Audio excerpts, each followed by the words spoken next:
Existe uma palavra que você provavelmente usa todas as semanas. Uma palavra que está nos jornais internacionais, nas letras de música, no cinema, na política e no vocabulário cotidiano de mais de 200 milhões de pessoas. Ela evoca imagens imediatas, casas sobrepostas subindo o morro, ruelas estreitas, fiação aparente, resistência cultural, desigualdade e uma arquitetura que desafia a gravidade. A palavra é favela. Mas se você voltasse no tempo, exatamente para o ano de 1896, e pronunciasse essa palavra para qualquer pessoa nas ruas do Rio de Janeiro, a então gloriosa capital do Brasil, ninguém entenderia do que você estava falando. Ou melhor, se alguém entendesse, acharia que você estava se referindo a uma planta cheia de espinhos no meio do sertão baiano. Como foi então que a vegetação de uma terra seca e ensolarada a mais de 1.000 quilômetros de distância acabou batizando a maior expressão urbana da desigualdade brasileira? A resposta para essa pergunta não é apenas uma curiosidade sobre nomes. É uma história de promessas traídas, guerras sangrentas, segregação planejada e um grupo de veteranos esquecidos pelo próprio país que ajudaram a defender. Hoje, nós vamos reconstruir passo a passo a verdadeira origem da primeira favela do Brasil. Sem mitos urbanos, sem simplificações romanticadas. Vamos voltar para o final do século XIX para entender como o Brasil aboliu a escravidão, destruiu as casas dos mais pobres, enviou seus soldados para o inferno de Canudos e, no fim, tentou varrer a sua própria gente para o alto dos morros. Esta é a história do Morro da Providência. A história de como o Brasil inventou a favela. Para entender o nascimento de uma favela, nós precisamos primeiro entender o chão onde ela pisou. E o chão do Rio de Janeiro, na década de 1890, era uma bomba de relógio prestes a explodir. O Brasil acabara de passar por duas transformações gigantescas em um intervalo de apenas um ano: a abolição da escravidão, em 1888, e a proclamação da República, em 1889. A abolição assinou a liberdade no papel, mas não entregou absolutamente nada no dia seguinte. Não houve distribuição de terras, não houve indenização, não houve acesso à educação e nem direito à moradia. Milhares de homens e mulheres negros, recém-libertos das fazendas de café do Vale do Paraíba e de outras regiões, fizeram a única coisa que parecia fazer sentido. Pegaram o pouco que tinham e marcharam em direção à capital federal em busca de trabalho e sobrevivência. A cidade, no entanto, não estava preparada. O centro do Rio de Janeiro transformou-se em um caldeirão humano. E onde essas pessoas moravam? Nos chamados cortiços. Os cortiços eram imensos casarões coloniais ou vilas de quartos alugados no coração da cidade. Dezenas, às vezes centenas de famílias dividiam a mesma casa, a mesma torneira de água e as mesmas instalações sanitárias precárias. Era barulhento, era abafado, mas tinha uma vantagem crucial para quem não tinha dinheiro para transporte. Ficava a poucos passos do porto, dos mercados e dos canteiros de obra.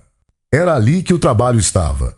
Foi aí que entrou em cena a elite carioca da época, profundamente influenciada pelas teorias científicas da Europa, em especial o higienismo. Para os médicos e políticos da época, a pobreza não era encarada como um problema social a ser resolvido com investimentos, mas sim como uma doença moral e biológica que precisava ser erradicada. Eles olhavam para os cortiços e não enxergavam seres humanos precisando de saneamento. Enxergavam focos de epidemia de febre amarela, varíola e cólera. Pior, enxergavam um perigo à ordem pública, um lugar onde a população trabalhadora e negra se organizava longe do olhar vigilante do Estado. O ápice dessa tensão aconteceu no ano de 1893. O prefeito da cidade na época, Barata Ribeiro, decidiu mandar um recado claro. Ele elegeu como alvo o maior e mais famoso cortiço do centro do Rio, o lendário Cabeça de Porco. Em uma operação espetacular para a época, a polícia cercou o local e fiscais da prefeitura ordenaram o despejo imediato de mais de 4.000 pessoas. Com picaretas e machados, a estrutura foi literalmente demolida até o chão. Foi um show para a imprensa da época. Mas para as 4.000 pessoas que viram seus poucos pertences jogados na rua, o recado foi devastador. A mensagem da República era cristalina: vocês não são bem-vindos no centro da cidade. Desesperadas, sem dinheiro para pagar aluguéis cada vez mais caros e precisando continuar perto dos seus empregos, aquelas famílias fizeram o único movimento espacial possível: olharam para cima. As encostas íngremes e desabitadas dos morros centrais do Rio, até então ignoradas pela especulação imobiliária, começaram a receber os primeiros casebres improvisados de madeira e zinco. A madeira que subia o morro para erguer as primeiras paredes era, ironicamente, a própria madeira tirada dos escombros dos cortiços destruídos no centro. A semente da ocupação das encostas estava plantada. Mas ainda faltava o evento definitivo, o catalisador que daria forma, peso e o nome definitivo a essa nova realidade. Se a destruição dos cortiços criou a necessidade da moradia nas encostas, foi uma guerra sangrenta travada no sertão da Bahia que deu a essa ocupação o seu batismo de fogo e a sua identidade. Estamos em 1897. No interior da Bahia, o exército brasileiro trava uma batalha brutal contra a comunidade de Canudos, liderada pelo líder messiânico Antônio Conselheiro. Canudos era uma experiência comunitária autônoma que abrigava dezenas de milhares de sertanejos, ex-escravizados e despossuídos que buscavam uma alternativa à miséria do pós-abolição. Para a jovem República Brasileira, a existência de Canudos era vista como uma ameaça intolerável. Depois de 3 expedições militares vergonhosamente derrotadas pelos sertanejos, o governo enviou a 4ª e mais violenta força militar, convocando batalhões de diversas partes do país.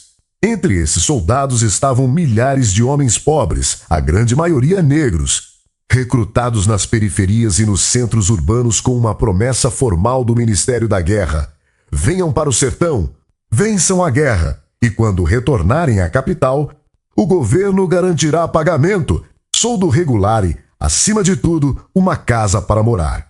Aqueles homens marcharam para o sertão. Enfrentaram meses de combate atroz sob o sol escaldante da Caatinga. Testemunharam e participaram de massacres sangrentos. E, finalmente, em outubro de 1897, a comunidade de Canudos foi completamente destruída. Vitoriosos, mas traumatizados, mutilados e famintos, os soldados embarcaram de volta para o Rio de Janeiro. Eles desembarcaram no Porto Carioca esperando a recepção de heróis da pátria. Esperavam a honra, o dinheiro no bolso e a tão sonhada casa própria. O que eles encontraram foi o silêncio e o descaso burocrático. O Ministério da Guerra simplesmente não cumpriu a promessa. Os pagamentos foram atrasados, as indenizações foram negadas e a moradia prometida nunca saiu do papel. Sem dinheiro para comer e sem um teto para abrigar suas famílias, os veteranos de guerra tomaram uma atitude de desespero e protesto. Eles marcharam até a porta do prédio do Ministério da Guerra, o atual Comando Militar do Leste, localizado exatamente no centro do Rio, e decidiram que não sairiam dali enquanto não recebessem o que era seu por direito.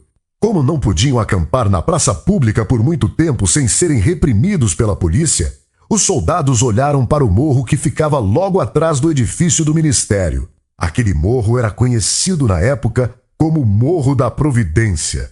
Os veteranos subiram o Morro da Providência, fincaram suas estacas, ergueram suas barracas de lona, usaram restos de madeira e ali se instalaram provisoriamente, acreditando que ficariam apenas algumas semanas até que o governo resolvesse a situação.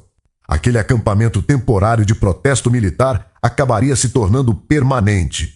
É neste ponto exato da história que o sertão da Bahia e o Rio de Janeiro se fundem para criar o termo que conhecemos hoje. Durante os longos e terríveis meses em que estiveram no cerco a Canudos, uma das posições mais estratégicas ocupadas pelas tropas do exército era uma elevação geográfica, um morro do qual se tinha uma vista panorâmica de toda a cidadela de Antônio Conselheiro. Os soldados chamavam aquele local de Morro da Favela. E por que favela? Não por causa de casas, mas por causa da botânica. A região era coberta por uma planta arbustiva extremamente resistente, espinhenta, de flores alvas e folhas grossas, cujo nome científico é Cene dos Colos Quercifólios, conhecida pelos sertanejos como faveleira ou simplesmente favela.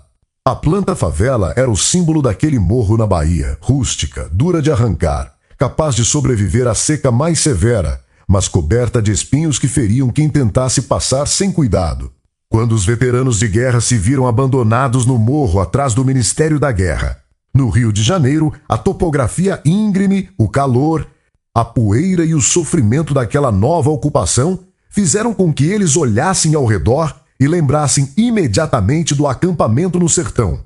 Entre eles, a frase começou a circular: "Isso aqui parece o nosso Morro da Favela." Rapidez com que a população do local começou a chamar o Morro da Providência por outro nome, Morro da Favela. Na época, escrito com 2 letras L. Se você abrisse os jornais do Rio de Janeiro na virada do século XIX para o século XX, começaria a ver matérias de página policial relatando acontecimentos no Morro da Favela. Inicialmente, o termo era um nome próprio exclusivo de um lugar no Rio, aquele morro específico atrás do Ministério da Guerra. Mas a história reservava uma reviravolta linguística e urbana. Nos anos seguintes, a mistura entre os veteranos de Canudos e os ex-moradores dos cortiços destruídos no centro transformou o Morro da Providência em uma comunidade vibrante e autoconstruída. A notícia de que era possível morar ali sem pagar aluguel se espalhou como